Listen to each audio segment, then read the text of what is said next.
Dr. Bora. E aí? A entrevista de hoje você vai amar. O cara é sensacional. Sensacional. Você deve conhecer, inclusive. O cara fala de corpo, alma, mente, bem-estar. Um lorde. Esse é um cara referência. Esse cara é sensacional. É meu amigo de anos. O cara é enciclopédia humana. Não, ele é um gênio. Ele é incrível. Ele sabe tudo. Pô. Sabe tudo de molécula.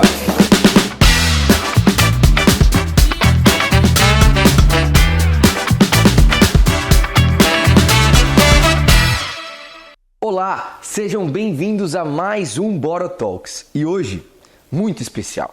Um convidado assim ilustre que eu tenho um carinho imenso e que eu amo de paixão. E é uma pessoa assim, uma personalidade digital, mas uma personalidade do mundo médico. E além disso, um lorde, uma pessoa elegante.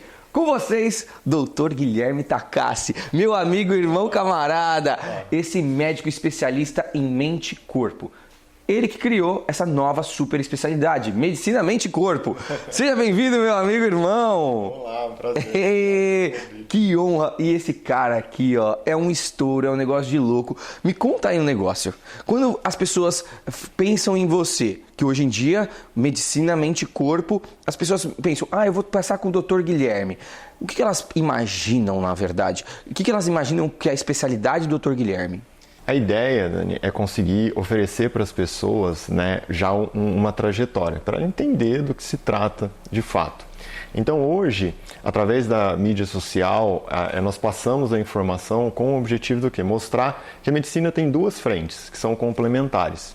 Uma frente é aquela de, eu identifico ali o sintoma, faço um diagnóstico e por consequência tenho um tratamento. Nesse caso, o paciente em si, ele é bem passivo frente ao processo. Aquela medicina mais tradicional, né? Isso. E existe uma outra via, que é identificar o sintoma também, mas entender o que leva ao sintoma. Olhar para a causa, a origem do problema. E quando nós pensamos nesse formato, a ideia ali é você conseguir entender essa origem. E essa origem está conectada com a vida da pessoa como um todo. E hoje é o que eu falo sobre pilares, né? E basicamente os pilares são 5 pilares que estão associados ao dia a dia, que é alimentação, atividade física, sono, suplementação, que é corrigir algum déficit de um nutriente, saúde da mente. E tem um 6º pilar, que é uma variável que nós não influenciamos diretamente, que é o processo de envelhecimento. Então, quando nós olhamos e entendemos esses 6 pilares, dali deriva a causa, de fato, a origem, que é essa outra vertente, né? Então, por isso, mente e corpo. Saúde da mente e os outros pilares que falam sobre o corpo. Você viu, né? O Gui tá falando sobre uma medicina preventiva, mas não é só uma medicina preventiva da questão de vamos prevenir algo. Ele tem que personalizar, porque o mesmo sintoma numa mesma pessoa pode ter diferentes causas. E eu tô com um sintoma gastrointestinal, mas é o mesmo sintoma que vieram por causas diferentes e você, com a sua expertise, consegue diagnosticar isso através da sua consulta e consegue daí entender qual desses 6 pilares é o que está mais fraquejado, né, seria nessa paciente, e aí você fortalecer esse pilar. E às vezes pode ser diferentes, né?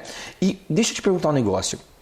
Essa sua formação toda para conseguir essa expertise, para conseguir diagnosticar algo tão subjetivo. Sim. Porque tem pilares muito subjetivos. Não é igual, eu vou ver um exame laboratorial que tem um dos pilares da suplementação, que isso está em déficit, eu vou complementar isso. Tem o pilar da mente, tem o pilar da atividade física, outros pilares que são subjetivos. Como que você faz para lidar, para entender e diagnosticar isso na consulta? A ideia é você conseguir ter uma estratégia em que você passa por todos eles, e aqui até a sequência importa muito. Porque você tem que começar por todos aqueles pilares que são mais claros, concretos, objetivos mesmo. Então, por que a alimentação é um primeiro pilar? É muito frequente quando a pessoa, tem um sintoma, tem uma queixa aqui, um desconforto gastrointestinal, um refluxo, alguma coisa assim, e ela fala, tem alguma relação com a alimentação. Então é uma coisa mais concreta. E aí quando você vai conversar com ela sobre alimentação, é muito claro, você come tal alimento ou não come tal alimento. Que é muito diferente do 5º pilar, que é o último, e é por estratégia isso, que é algo assim, o quanto você é feliz ou triste. Nossa! É muito mais subjetivo. Só que é uma construção. E essa construção é uma estratégia de aprendizado. que é a mesma estratégia que funciona quando se fala em aprendizado de fato. E você criou essa estratégia? O que eu fiz, basicamente, eu peguei várias estratégias diferentes e construí de uma forma bem focada e direcionada para focar em saúde de fato. Olha a oportunidade que vocês estão tendo. Vocês estão de frente com um gênio da atualidade da medicina moderna. Não, que orgulho! Fala sério. E aí, porque assim, só para contextualizar, conheço o Gui há muito tempo, somos contemporâneos na faculdade, e ele sempre entendeu a alimentação como algo primordial. E antes, o pilar da alimentação era muito forte para você, né? Que era o que você mais estudava sobre. Eu lembro, ninguém falava sobre a importância do magnésio. E o Gui falava: e você sabe como está seu magnésio? Meu Deus do céu, eu não sei como está meu sódio, como que eu vou saber como está meu magnésio? E cara, como que veio esse tino? Você sempre teve, desde a sua infância, esse tino por esse desejo de saber molecularmente sobre os alimentos, a importância deles para o equilíbrio nosso na vida? Eu sempre gostei bastante assim, né, de olhar para a saúde, né, o conceito saúde, não simplesmente como um tratamento de doença, que são coisas bem diferentes. E para entender isso, você tem que começar a olhar um pouco mais a fundo como o corpo funciona, né, com um ponto de vista bem funcional mesmo, não aquele ponto de vista da sintoma, tratamento de sintoma. E, por consequência, ao longo de todos esses anos, desde lá da faculdade de medicina, foi uma coisa que se começa a buscar um conhecimento aqui, outro ali, e cada vez mais eu fui engajando nisso, e era algo que realmente me despertava, me deixava bem feliz, assim, e foi toda essa jornada ao longo todos esses anos aí. E você sempre foi um adepto muito forte ao jejum, né? Sim. Que hoje você personaliza. Como que você faz para personalizar? Uma dica para quem às vezes, eu estou fazendo jejum sem uma orientação. Obviamente precisa de uma orientação. Mas uma dica para você falar assim, poxa, essa pessoa se beneficia mais com o jejum ou todo mundo se beneficia com o jejum. Como que fica hoje sua relação com o jejum intermitente ou o jejum dos outros tipos? Hoje o maior nome no mundo que estuda jejum, né, na verdade que estuda o Time Restricted Eating, que é de reduzir a janela de horas em que você come no mundo. Esse é demais! É o Dr. David Sinclair. Ele tem um laboratório em Harvard só estudando isso. Então ele pegou lá e trouxe essa ideia em que quebrou aquele paradigma do 5, 6 refeições por dia e começou a se falar entre 1 e 3 refeições por dia. E o que ele percebeu? Ele começou a estudar isso tão a fundo que ele foi olhar assim, qual a janela de horas ali que é mais importante quando se fala sobre a questão do jejum. Ele percebeu que é exatamente a janela noturna. Então, se você pensa assim, qual o benefício maior que eu poderia ter em relação ao jejum, na prática, jantar cedo. Se eu quero estudar a fundo e entender esse número do que é jantar cedo, é 3 horas antes de você ir para a cama. Se você vai para a cama à meia-noite, até 9 horas você pode jantar. Exatamente. E aí, mas depende do sono também, né? Que é um dos seus pilares. Exato. Então, o sono, ele é o terceiro pilar, eu gosto de colocar ele como terceiro pilar, porque assim, de uma forma bem prática mesmo, você vai passar 1/3 da sua vida dormindo. 1/3 da sua vida dormindo.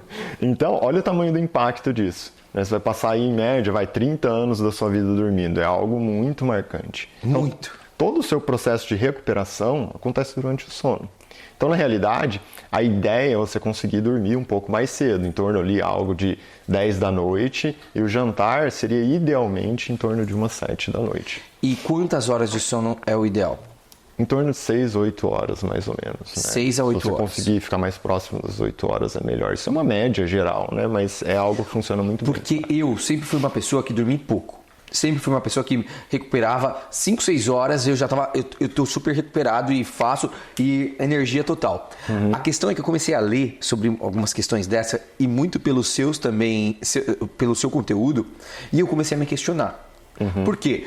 Eu vejo também muitas pessoas até falando, eu durmo pouco, e até sendo heróizinhos, e na verdade isso tá errado. Tá errado. Porque você pode até pensar que você está sendo um herói, dormindo pouco, eu durmo pouco, só que talvez você está envelhecendo mais, você não está reparando o seu corpo e isso pode te prejudicar a longo prazo. Hoje você acha que está tudo bem, mas a longo prazo isso pode te prejudicar. E hoje eu estou me policiando para conseguir dormir mais. Porque eu não sou de dormir muito, eu não sou esse cara de ficar dormindo. E eu tô me policiando por conta disso, por conta de você me influenciar quanto a isso. Qual que é essa importância dessa questão do sono abaixo, tipo 5, 6 horas, ou o sono mais acima? A ideia que você tem que ter muito claro em relação ao sono é que todo o seu processo de recuperação ele vai acontecer durante as suas horas de sono ali. Se você dorme mal ou se você dorme pouco, tanto em quantidade como em qualidade, isso acaba prejudicando você totalmente, né? Então, até o próprio processo de envelhecimento, tem 4 coisas muito marcantes que acontecem no processo de envelhecimento. 1, sua capacidade de produção de energia cai. 2, seu metabolismo da glicose piora. 3, você perde músculo, né, ao longo do tempo. E 4, sua capacidade de digestão e absorção dos nutrientes que você come. Então, tudo isso acontece durante o processo de envelhecimento. Se você dorme pouco, basicamente, você está colocando o pé no acelerador do processo de envelhecimento. Então, você vai envelhecer mais. E aí é algo assim, ó... já botox, desculpa. Por isso não, né? Por isso, vamos ficar menos. É isso, dormir mais. Então, basicamente, é algo assim, se você pega cada um desses fatores... em que eu falei do processo de envelhecimento, né, abre um leque ali gigantesco. Então, por exemplo, sua capacidade de digestão e absorção dos nutrientes cai. Se você acelera isso, cada vez você vai digerir e absorver menos nutrientes. E aí isso impacta totalmente, né, o seu processo de envelhecimento. Que na prática é algo assim, está acelerando. Lembra, é o único pilar que a gente não tem influência direta. Sim. Então, o objetivo dessa estratégia é você olhar para o pilar do envelhecimento e entender como com os 5 pilares que eu tenho influência direta, eu consigo segurar esse processo, né, ao máximo, assim, não deixar ele acelerar. Então, isso está tudo totalmente assim, ligado ao processo de dormir muito saúde. Também não é tão bom. Também não é tão bom. Nada em excesso é bom. Mas... Então até 8 horas. Em torno disso é o ideal. Aquela pessoa que dorme 10 horas, 11 horas, não é tão bacana também. Porque provavelmente a qualidade não está tão boa. Entendi, por isso que ela precisa de mais. E mesmo assim essas pessoas muitas vezes acordam cansadas, né? Exatamente. Porque a qualidade não está tão boa. E aí, obviamente, tem pessoas específicas para... Você trata dessa parte do sono também? Também. Com uma visão bem direcionada para a parte funcional. Porque, na realidade, Dani, assim, quando você usa essa estratégia que eu falei dos pilares, é algo assim, se você começa a trabalhar a alimentação, se você tem uma alimentação melhor, isso influencia seu sono. Se você tem um sono que está melhor, você tem mais energia. Aí você faz uma atividade física que melhora o seu sono. E é um looping, né, positivo agora. Não aquele negativo em que a pessoa dorme mal, acorda cansada, não consegue fazer um exercício, daí quer comer um monte de coisa que não é legal e é um looping negativo. Exatamente.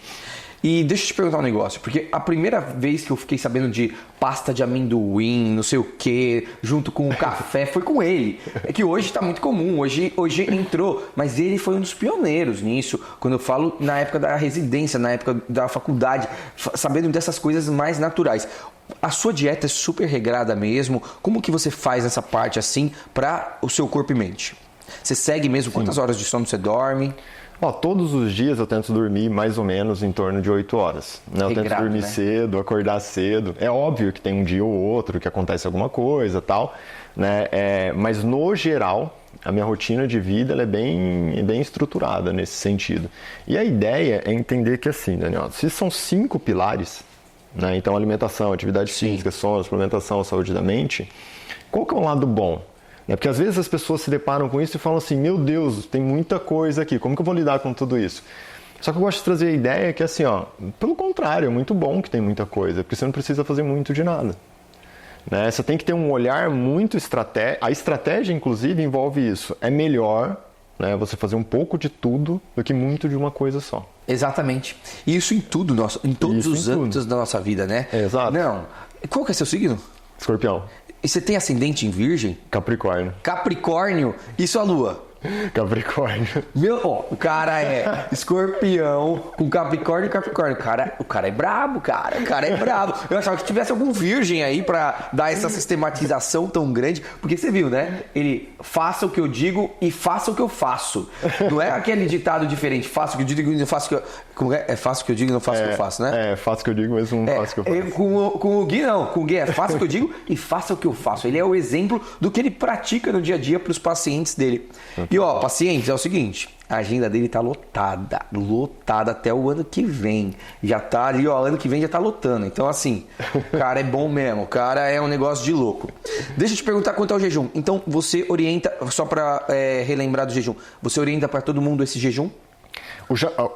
Essa janela do jantar cedo, todo mundo. Todo mundo se beneficia então, disso. Pelo menos das 7 da noite até tipo 7 da manhã do dia seguinte. Isso.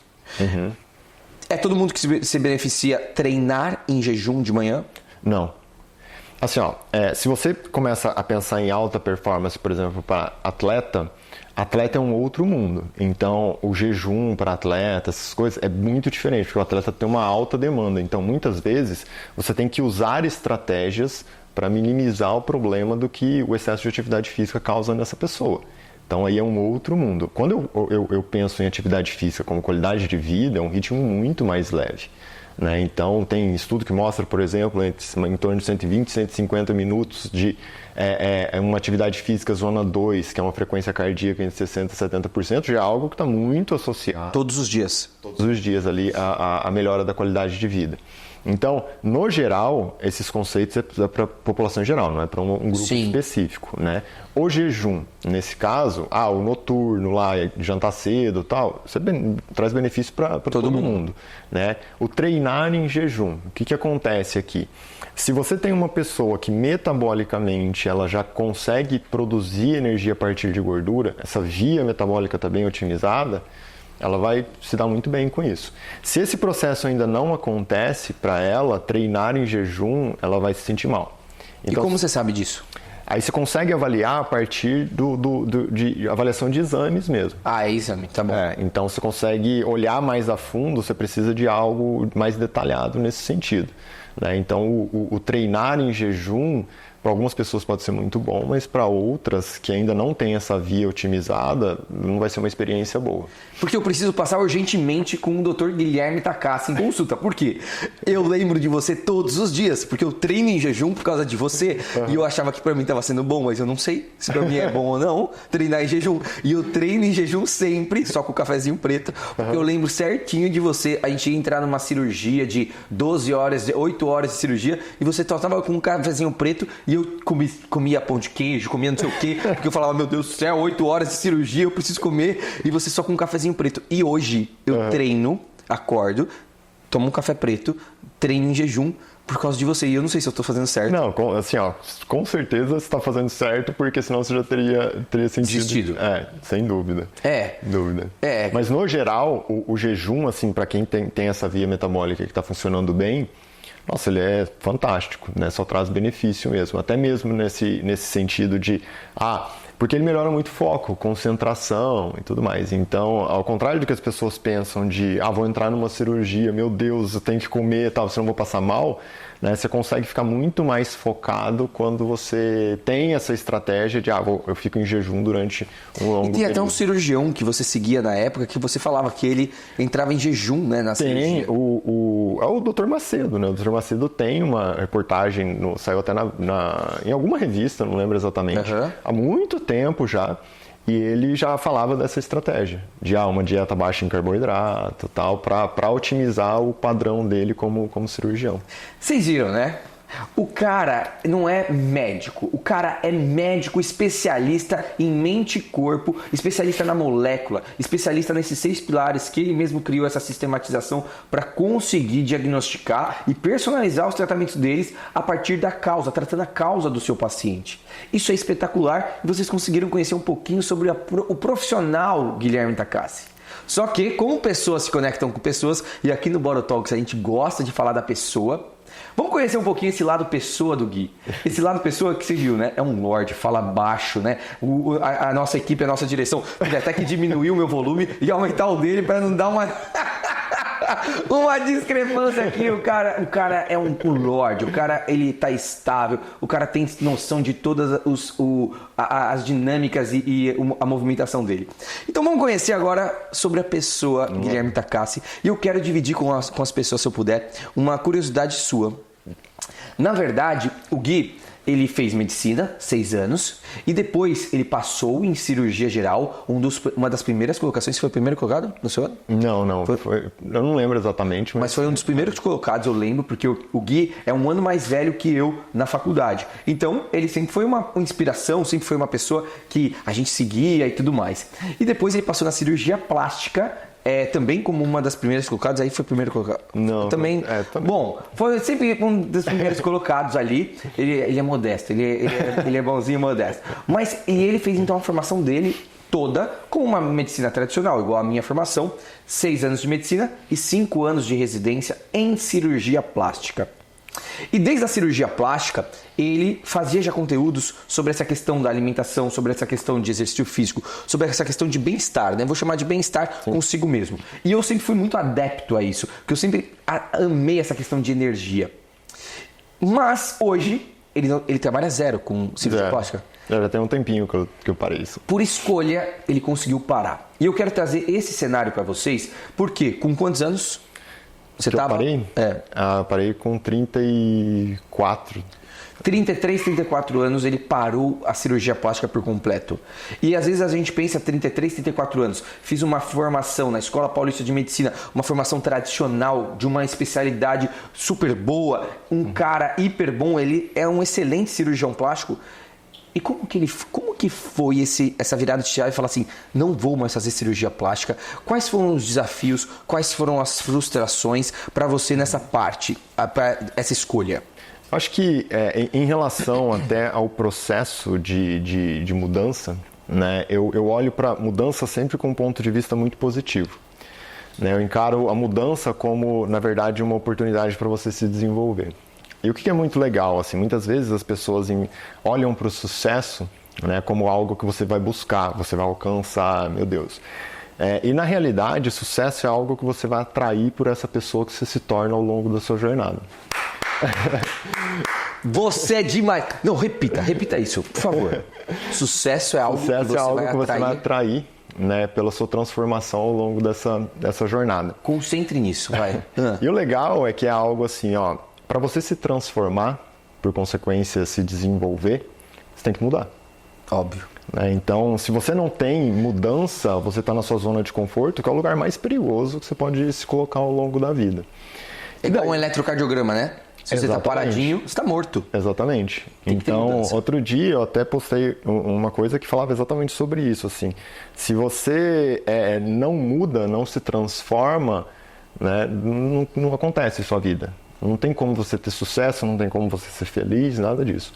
Então, que é a história do eletrocardiograma. É uma linha. Né? Uma linha não mostra vida. A vida mostra, ela aparece quando tem ups and downs no seu dia a dia. Exatamente. Que a gente aprende quando a gente está no topo, quando a gente está no declínio, a gente aprende em todas essas situações, né? Isso. Então, a dificuldade em si, o problema, é sobre você começar a mudar o ponto de vista. Quando você muda o ponto de vista em relação ao problema, você começa a enxergar ele como uma oportunidade para você se desenvolver. Então, não existe sucesso sem problema. Não existe sucesso sem problema. Cara, quantas frases, olha isso. Então, olha o quanto é marcante, né? Hoje, um dos fatores que mais, assim, trava a evolução das pessoas é o medo da mudança. E dentro do medo da mudança, é o medo da crítica. Total. Então, assim, ó, se eu ainda mais no mundo de hoje, né? Se eu tenho medo da crítica do que o outro vai falar a meu respeito, eu fico na minha zona de conforto. Eu não me transformo. Eu não entro num processo de mudança.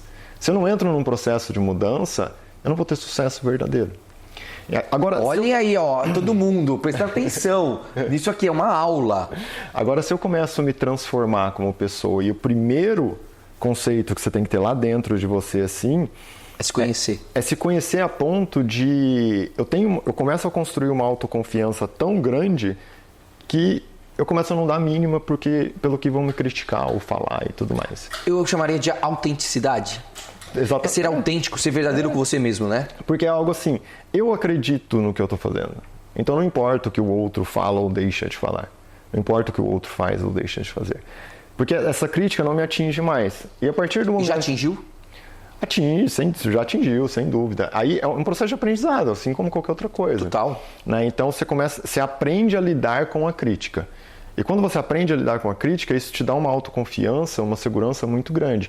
Então, na realidade, assim, imagina que o aprender a lidar com a crítica, como a própria palavra, o aprender, é você vencer, se desenvolver. Então, olha o quanto isso é forte, né? A crítica é uma oportunidade como um problema para você se desenvolver. Então, a crítica faz você se desenvolver e ter sucesso. E posso falar, por isso que, modéstia à parte, a gente tem sucesso, né? Então, porque o quanto que a gente foi criticado, né? Então é algo assim, quando você entende isso lá dentro, quanto mais as pessoas criticam você e você consegue lidar com essa crítica, é só uma questão de tempo, você vai ter mais sucesso ainda. Nossa, esse papo me dá um tesão, porque posso falar, eu vou dividir mais uma coisa. Ele, na época da residência, da cirurgia plástica, ele já usava a rede social como uma ferramenta. Uma ferramenta de transmitir informações de boa qualidade, porque ele estudava muito sobre a questão dos alimentos, a questão molecular, a questão de hábitos de vida, e ele dividia sobre isso nas redes sociais. E ele era muito criticado na época. E assim, eu era um dos mais entusiastas, né? Gui, que demais que você falou isso, não sei o quê. Porque também era uma questão que era um objetivo meu também isso. E a gente sempre foi muito verdadeiro. Só que muitas pessoas sempre criticaram muito. E pessoas essas que hoje utilizam as redes sociais, né? Nem vamos citar nomes, mas utilizam a rede social pro sucesso delas e tá tudo bem, né? Cada um vê seu caminho. Mas as críticas eu sinto muito mesmo, Gui, que vem por um lado de uma inveja, talvez, uma inveja boa, é uma pessoa que gostaria de fazer o que você está fazendo e às vezes não tem a coragem, não tem a capacidade, não tem a desenvoltura, e aí é mais fácil você criticar, é mais fácil você justificar como sorte o sucesso do outro, e não, né? Tem muitos abstratos ali, topos e declínios para a gente conseguir conquistar essa nossa autoconfiança. Pensando nisso, então, na sua virada de chave, então com certeza você teve críticas e tal, que te deram essa autoconfiança, e aí qual que foi o dia que você falou assim, não vou mais atender plástica? Foi um processo, né, Dani? Eu poderia contar uma história muito bonita de que acordei um belo dia e falei, não, eu quero largar tudo, mas não foi assim. Né? Foi um processo em que aconteceu durante alguns anos e toda a transição na minha vida ela foi muito planejada. Não foi algo que simplesmente, como eu até brinquei aqui, acordei um belo dia e falei que ia largar tudo. Não, né? Foi planejado e esse planejamento tinha um objetivo final, um resultado final em que era fazer uma transição de carreira. Né? Só que assim como todo grande resultado, a somatória de pequenos resultados, o que eu fiz ao longo desse processo? Eu fui conquistando esses pequenos resultados. E lá no final esse grande resultado foi a somatória desses pequenos resultados. Aí chegou o dia em que eu falei, não, agora deu, vou sair, e fiz a transição de carreira totalmente, em que eu larguei a plástica, que eu fiz toda a formação e tal. Sim. E hoje, já há alguns anos, né, não trabalho com mais nada mesmo de cirurgia plástica. E se você puder dar uma dica para alguém que está vendo a gente, que está nesse conflito assim, poxa, eu gosto mais de uma outra área, não só na medicina, mas em outra área que ele atue e que ele está atuando numa área que não deixa ele tão confortável, tão feliz, e ele gosta mais de uma outra área. O que você pensar? Qual dica você daria? Fora dele se autoconhecer, né? Qual dica você daria para ele dar esse pontapé? Quando você acredita profundamente no que você tem de objetivo de vida, né, é algo que você acaba construindo um processo para ganhar cada vez mais autoconfiança. E como eu disse, não existe isso de você atingir um grande resultado do nada. Saiu do zero e chegou no grande resultado. Não, você tem que ter um planejamento. E esse planejamento exige você enxergar curto, médio e longo prazo. É até interessante porque assim, existe um estudo que foi feito em Harvard na década de 50, em que eles pegaram os caras que estavam se formando em Harvard e chegaram para eles e perguntaram assim, e aí, você tem um planejamento de vida? Só 3% tinham um planejamento de vida, o cara que estava se formando em Harvard. Um planejamento de vida a ponto de conseguir colocar no papel o que eles queriam e tudo mais. A longo prazo. A longo prazo. E aí o que eles observaram? Assim, depois de 50 anos foram avaliar essas pessoas novamente, todos lá. E o que eles perceberam? Né? Foram várias questões que eles pegaram para avaliar a questão do sucesso, tanto sucesso em relação à família, em relação a dinheiro e tudo mais. Mas só para você ter ideia, vou citar um item aqui, que é algo assim, ó. Esses 3% que tinham um planejamento, o ganho financeiro deles em relação aos 97% era 10 vezes maior. Meu Deus, 10 vezes maior. Olha o tamanho do impacto. Então, assim, ó, basicamente, se você tem um planejamento estratégico, que é sobre a construção de sucesso, porque sucesso, ao contrário do que as pessoas pensam, que é um negócio totalmente abstrato, não, existe uma ciência por trás. Se você tem essa ciência, consegue preencher todos os critérios, é só uma questão de tempo. Você vai conquistando pequenos passos todos os dias. Assim como qualquer outro processo de aprendizado. Ah, mas será que eu consigo fazer isso na vida? Consegue, você já fez isso. Tem 3 formas de você aprender de maneira efetiva na sua vida. Né? Olha aqui o quanto isso é marcante. Né? Você aprende por instinto. Ótimo. Quando está associado à sua sobrevivência. Sim. Então, você aprendeu a falar português, porque você mora no Brasil, você depende da sua... Você vai aprender a falar português. Você aprendeu a andar, a mesma coisa. Aprendeu a andar de bicicleta, porque é instintivo. Está associado à sua sobrevivência. 2, grande impacto emocional. Então, você aprende por grande impacto emocional. Dá um exemplo. Tem uma mulher em que ela fuma, né? Tá há 10 anos tentando parar de fumar, não consegue, já tentou de tudo que você imaginar e não consegue parar. Aí um belo dia, atrasou a menstruação, falou no ginecologista, nossa, fez um teste, tá grávida. Aí ele falou assim, ó, se você continuar fumando, você vai prejudicar o bebê. No dia, ela para de fumar. Mas como assim? Tá 10 anos tentando parar e não conseguiu. Grande impacto emocional. Então a emoção da mãe, do sentimento materno é tão grande que faz ela vencer essa barreira. E a terceira forma é você conhecer a estratégia. A estratégia do processo de aprendizado é uma estratégia que sempre está associado, é um leque enorme, a gente poderia passar horas falando só isso, mas em resumo é algo assim, ó, é sobre pequenos objetivos, pequenas metas. Então você entrou lá na escola, né? O processo de alfabetização é no final você conseguir escrever um texto. Exato. Primeiro dia, você não conseguia nem segurar a caneta. Aí é um desafio, um aprendizado. Um desafio, aprendizado. O que você fez? Aprendeu a segurar a caneta. Depois, qual que era o desafio? Aprendeu o que é vogal, você aprendeu o que é vogal. Depois, o que é consoante? Aprendeu o que é consoante. Depois, unir vogal com consoante, escreveu o seu nome. Aí você entendeu o que é sujeito, verbo, predicado, escreveu uma frase. A união das frases foi um parágrafo. A união dos parágrafos, escreveu um texto. Você passou por todas as fases. E aí é algo que assim, ó, o que é um aprendizado efetivo? Se eu falar assim, Dani, eu tenho 100 milhões de dólares aqui, se você fechar seus olhos e desaprender a escrever, você ganha esses 100 milhões de dólares. Você não consegue desaprender. Ninguém. É impossível, porque é um aprendizado efetivo. Sim. Né? Tá numa região do seu sistema nervoso central que você não esquece mais. Qual que é o detalhe aqui? Ó? Agora, olha só. Se você está lá na escola e você acabou de aprender a escrever seu nome. Certo, escreveu lá, seu nome. Você fala assim, não, mas eu quero escrever um texto. É possível? Até é, só que o que vai acontecer aqui? Ó? Quero escrever um texto, só que a professora segurando... Pulou todas as fases, da frase, o parágrafo e tal. É como se a professora segurasse sua mão e escrevesse o texto com você. Exato. Só que aqui eu chamo a atenção para o seguinte item. Não é o objetivo hoje, mas é algo assim. Ó, se a professora soltar a sua mão... Sempre é o objetivo. Que isso? Que eu tô aprendendo demais. Né? Eu sempre aprendo com esse cara. Se a professora soltar a sua mão, você volta para onde? Escrever o seu nome. Exato. Daqui, assim, derivam dependências, inseguranças, vários fatores. Mas na prática, onde eu quero chegar com isso com você? É assim, ó. Não adianta, se você acabou de aprender a escrever seu nome, a próxima fase é escrever uma frase. A próxima, um parágrafo. A depois é o dos texto. degraus, né? Isso. Se você não pular as fases, isso vai trazer uma autoconfiança tão grande para você que aquilo parece simples. Que é algo assim, ó, se você pegar uma caneta hoje e eu falar, escreve seu nome, e você está escrevendo seu nome, eu venho e falo assim, tá errado, tal. Você fala, não, eu tenho certeza que tá certo. Porque minha autoconfiança, ela cresceu tanto a partir desse fator de conquistar pequenos resultados todos os dias até o grande resultado, que nada abala a sua autoconfiança. Isso então, é importantíssimo. Não importa se vai ter uma crítica, alguém vai falar mal, o que for. Você acredita tão profundamente naquilo, e aí não importa se é para mudar de especialidade, se é para se transformar como pessoa, se é para construir um negócio, vai acontecer. Não é se vai acontecer, é quando vai acontecer. E isso aconteceu com ele, na verdade, nas redes sociais também, né? Também. Foi um trabalho árduo. Quantos anos de rede social que você faz? E aí teve um dia que você viralizou, e aí dessa viralização começaram a consumir muito bem conteúdo de excelente qualidade.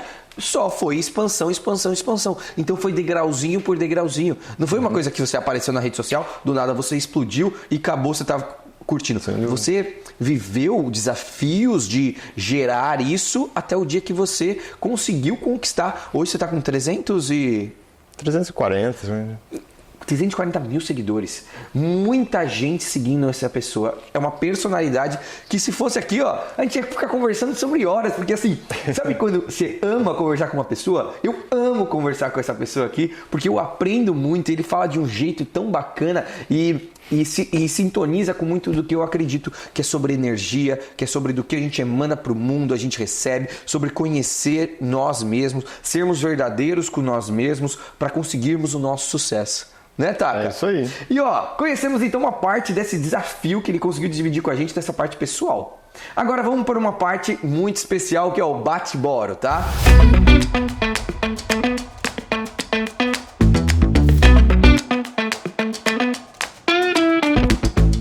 Relacionamento para você, o que seria?